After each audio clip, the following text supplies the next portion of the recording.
And today we are going to be talking about transactional funding, what it is and why. Hello, my name is Edwin Epperson, and I am helping real estate investors like yourself make wiser, more informed decisions. You can find us on the web at bluebaycapitalfunding.com or bbcfunding.com. You can also find us on Facebook as well. You can link up with me on LinkedIn. So let's talk today, topics of conversation. So here's what we're going to discuss. We're going to be talking about some of the wholesaling basics. Many of you know this. That's okay. We're not going to go too in depth. Why you should use transactional funding and our process within Blue Bay Capital of transactional funding. So let's go ahead and get started. Let's talk about the wholesale basics. Now, this isn't a wholesaling class. We're not going to dive into the nitty gritty. There are a lot of people, even at your local RIA clubs, that will offer wholesaling classes, wholesaling events to where you can go and learn more about the ins and outs, all the details of wholesaling. This is going to be a very high level overview of what wholesaling is and then really where transactional funding fits into that. So there are three main parties within the wholesaler's world, if you will. We have the homeowner, which we will call party A. We have the wholesaler, which is you, the investor, party B. Then we have the end buyer, which we will call party C. The end buyer typically being the renovator, the investor that is actually going to do the renovation and improve the property. So parties A, B, and C, those will be used throughout the presentation, as well as those icons. So just be aware when you see those icons, that's who we're talking about. So let's go ahead and get started. We've got our three parties here. We've got the A to B, that's going to be called the purchase and sell agreement. That's between the seller, A to B. And then we've got the assignment. So this is the B to C side, right? So again, we've got our purchase and sell agreement, and that is where the wholesaler is agreeing to purchase the asset from the seller. And then the assignment agreement, where the wholesaler is assigning that contract to the end buyer. This is normally how it's done in today's wholesaling world. So let's run some numbers. Let's say the wholesaler agrees to buy it for $75,000 from the seller, and then they're going to turn around and sell it for $100,000 to the end buyer. Well, that would be a $25,000 gross profit. So this is one of the reasons why wholesaling is so powerful. You can make nice capital gains doing some work. It's not a side hustle. It's something you have to do. If you talk to any successful wholesaler, they're going to tell you it takes a lot of work and a lot of effort. You can be successful at it, but it's not something you can just do for an hour or so every week. So just be aware of that. But this is the benefit. You can make a very nice spread on the capital that you are making. So the current process is called an assignment. This is what most of your real estate gurus, anybody who's teaching wholesaling, this is the least complicated and the fastest way to put money into your pocket as a wholesaler. So a lot of wholesalers, you're going to go through your course, you're going to go through your training, you sat through the guru seminar, and this is what they're teaching as the assignment. So this is, again, a very high level overview. Every state's going to be different, and every individual investor's process may be different, as well as depending on what the instructor is teaching you. But at a high level, this is basically what an assignment is. So you've got your title company, and then you've got your end buyer's money. So we're not going to dive into whether it's cash, whether it's hard money, whether it's no matter what. We're going to say the end buyer's got this $100,000. So he's going to go ahead and send that $100,000 into escrow. The title company is going to go ahead and collect both those documents, and then they're going to have a closing. Now, on that one closing, the seller will get their $75,000. The wholesaler, which would be you, would receive your $25,000 gross. That's less any cost of closing. And then the end buyer obviously gets title to the property, and they have ownership and can proceed forward with the renovation and making capital gains on the back end. So what is the issue? Well, here are some of the dilemmas that you will face as a wholesaler when it comes to assignment of contracts. Number one, and probably the most prevalent and maybe most surprising when you first do your wholesale, is the fact that all parties are on the HUD-1 or the closing statement. This can lead to a lot of anxiety for the wholesaler, especially if as a wholesaler, they've done a very good job of negotiating on the purchasing side from the seller, and they've done a good job of negotiating on the sell side to the end buyer. They may have created quite a nice little spread, like $25,000, and to explain that to both the seller or the end buyer can sometimes be a little frustrating. Much less if you have a seller that's definitely in a position where they would like to have that additional $25,000 in their pocket. That again can create some friction at the closing table or even with your end buyer, who ultimately you will be wanting to continue to sell your wholesale deals to. Here's another issue that can arise that I've heard wholesalers struggle with is, am I being really honest? I'm telling the seller that I'm buying it for X amount of dollars, but I don't know where that money's coming from. I don't have that money, but I'm telling them I'm buying it in cash, and then I've got to turn around and find a deal. So this is a dilemma. Obviously, depending on how the wholesaler approaches this, what they personally, internally, create within their own heart and mind, this can be an issue, and for other wholesalers, it's not. Regardless, if this is an issue, then it's something that a wholesaler wants to be able to address. They want to be able to say, okay, this is how I'm doing this. This is why I'm doing it, and it's not going to conflict with a moral principle that they have, and that's never the intention or the reason we get into the business. It is we want to conduct ourselves morally and ethically, and anything that presents itself that causes us to doubt that, we want to be able to answer it and answer it honestly. So this has been an issue that I've seen raised in the past with other wholesalers. And then, of course, we've got the double close. Now, if you've tried to do wholesaling assignment of contracts with title companies, you may have come across, or you're using the term double close, and you will have title companies that say, oh, no, we don't do double closings. And this is the reason why. With the double close, they are actually using the capital from the C. They are using C's parties capital to close both the A to B and the B to C, or the A to B and the B to C. So that is the reason why double closings can come across from title companies. And if you're a wholesaler looking for a title company, this may not be something that a title company is willing to do. Now, there are title companies willing to do that. You will have title companies that will say that's against the law. We're not going to do double close because it's against the law. And then you have other title companies that say, well, it's not really in the law. There's no hard written evidence stating that that's illegal. So it's really up to the title company to interpret what they will allow and what they won't allow. But if you've gone to a title company asking if they can double close, you've probably heard, no, we're not going to double close. And that's because the double close scenario, the title company is knowingly using C's funding to close the A to B and the B to C transaction. And then, of course, here's the other scenario that some of you may or may not have come across. If your end buyer is actually using a lender, so we see the end buyer there, he's got an agreement with the lender. The lender is going to provide him capital. And all of a sudden, again, because the lender reviews every HUD-1 or closing statement before they approve it, when they review that HUD-1 or closing statement, all of a sudden there you are as a wholesaler. And the lender, it can get very skittish about closing a loan where there's this third party involved who they may or may not know who's there. But at the end of the day, their underwriting department and their legal team may look at that HUD-1 and say, whoa, this is not something we're willing to do. So again, just be aware that if party C is actually using a lender, the lender can throw up red flags and can cause an issue with you being able to close.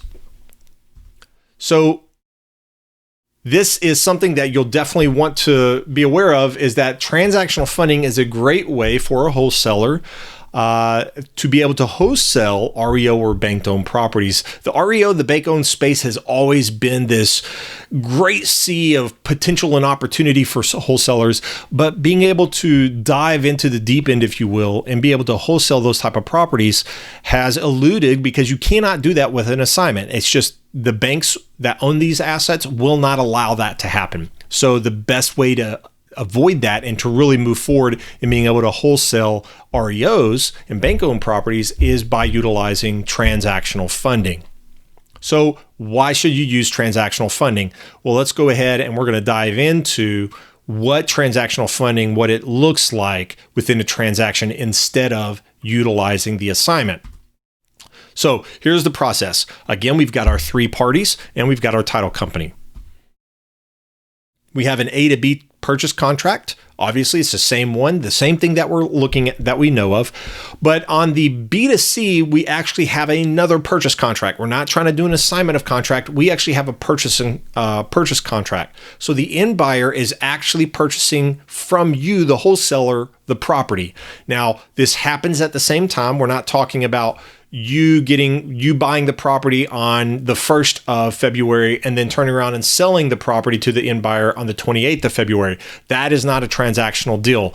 That's just a very short-term loan, but there is a completely different scenario. This is where we're talking about both the A to B and the B to C close within 24 hours. So they're typically the same day, and this process happens that quick. But again, the differentiating factor is you actually have two separate transactions that will stand on their own 2 feet. So what does that look like? Well, we have the end buyer. He's got an agreement with the lender. The lender is going to provide him his $100,000 to purchase. Well, you as the wholesaler, you reach out to Blue Bay Capital, and we agree to provide the capital, the $75,000, so that you can purchase from the seller. So now there are actual both transactions have capital in the title company. So what you have at the title company in their escrow account, you're going to have the $75,000 for the A to B, and you're going to have the $100,000 for the B to C. So the title company in totality will have $175,000 for this transaction. And that's how you can get a lot of title companies that won't do double closings. They will do, for lack of a better word, we're going to call this simultaneous closings. And it is only possible when you're using transactional funding because, again, you have both transactions are able to stand on their own 2 feet. So here are some of the questions as far as the assignment dilemmas. This is how transactional funding can address those dilemmas. So remember, in the assignment, everybody is listed on one HUD-1 or closing statement. Well, in transactional funding, each transaction is its own transaction, its own closing. So therefore, the A to B, the seller is only going to see on their HUD-1 and in their transaction the wholesaler. They're going to only see your information as the wholesaler. And then on the B to C, the end buyer is only going to see the wholesaler's information. So it keeps each party or each transaction within their own little bubble. And so you avoid that whole possible confrontation with either the seller or the end buyer. Now, here's the other thing, honesty. Well, with transactional funding, you can honestly speak with your sellers and know, hey, listen, I'm buying 100% all cash, because the way that we structure it, it is all cash. You will have that capital to be able to buy the property. Now, there are some checks and balances that we have in place, but you reach out to me, we can talk about it, what transactional funding, what it looks like, and how it can help you as a wholesaler close more deals. And for those wholesalers that struggle with getting in there and talking with a homeowner that's looking to sell their property, and you're telling them, hey, I've got the money, I'm going to be buying the property, but you really don't, and that is a battle within your heart and mind, we can help solve that. We can help answer that so that you can go into those meetings with confidence and full faith that you will be closing this deal with 100% of your capital. Here's the other thing, the double close, right? So we completely eliminate the whole double close scenario. And this is what we'll call a simultaneous closings, because we are simultaneously closing both transactions. So both transactions have to happen within the same business day. However, they are two different closings. So we're calling this a simultaneous closing. So again, we're eliminating the need for the title company to use C's money to close both the A to B and B to C transaction. And then, of course, C's lender, guess what? It doesn't matter, because all that C's lender sees on the HUD-1 and all their underwriting and the title commitment, the title protection letter or the closing protection letter, the title commitment, everything that the title company provides to C's lender reflects one thing, that you as the wholesaler are part of that, part of the chain of title, that the property is titled to you. And then when B to C, that transaction closes, the C will be the C's lender will be first position lien holder, and they will have clean title. That assuages so much issues that I have seen popped up when the C party actually has a lender involved. So again, with using transactional funding, that C's lender, it just simply doesn't matter. It's not even an issue anymore. So some of you may be asking, well, what's our process? It's actually very simple. It's very easy. First off, you're going to want to reach out to me. You're going to email. You can see my email by visiting our website. You can also comment and ask for the email below. You can also visit our Facebook or LinkedIn. You'll want to get pre-qualified. This will allow you to get proof of funds letters from me on any properties that you submit. Now, there is some legwork. We're not going to give you a blanket proof of funds letter. That's not how I operate, because when you generate a proof of funds letter, I automatically know that proof of funds letter is for this property, and this is something that we've already agreed to. So that's really important as well, is to get pre-qualified. That way you can have and you can generate whenever you want a proof of funds letter for any property that you're going to submit an offer on.